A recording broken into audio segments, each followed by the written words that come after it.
There was a time when the people of God were not so much of God's people. The Israelites were led astray by the worship of false gods like Baal. So God stepped aside. Under the rule of the Midianites, the Israelites were oppressed, yet in no way realized how they have brought this upon themselves. Livestock were stolen, crops were ruined, just as everyone was starting to think that God really left them for good. He gave a man a mission that led the Israelites to freedom. Gideon, a nobody from nowhere. You can do it, Gideon, because I will help you.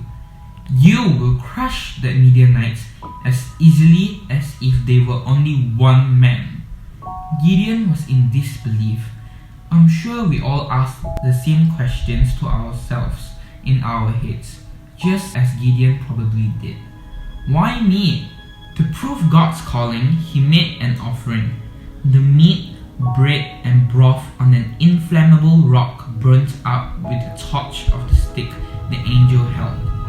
That very night, Gideon was given instructions to tear down the altar of Baal and use the symbol of Asherah as firewood.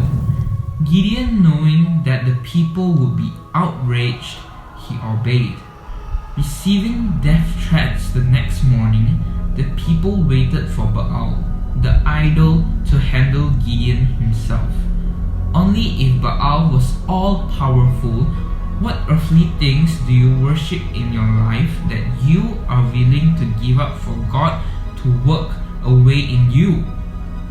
When the enemies were nearby, God took over Gideon and he boldly called the people of many tribes to crush the Midianites together as one. In the midst of his doubts, God assured. When he was unsure again, God reassured. Talk about God being like, oh, I'm here alright. An army was formed, but God said, there are too many people. What may seem to be the numbers or the qualifications that define a definite win over our problems may not be the best factors after all. Gideon was instructed to send home men. Still too many, God said. Men who drank from the river like dogs with their tongues were sent home. So he was left with 300 men to fight a valley full of soldiers.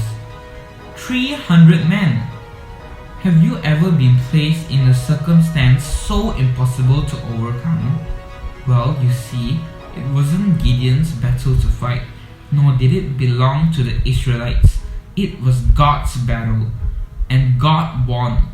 When God wins, victory belongs to those freed in His name.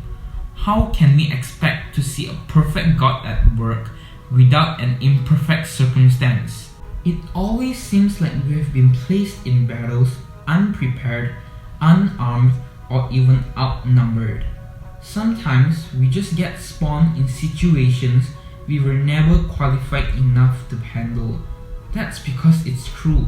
We never were and never will be ready for our battles, even when God chooses us to fight them. Because God wants to fight our battles with and for us as we are, so that we may triumph as imperfect people through the power of a perfect God.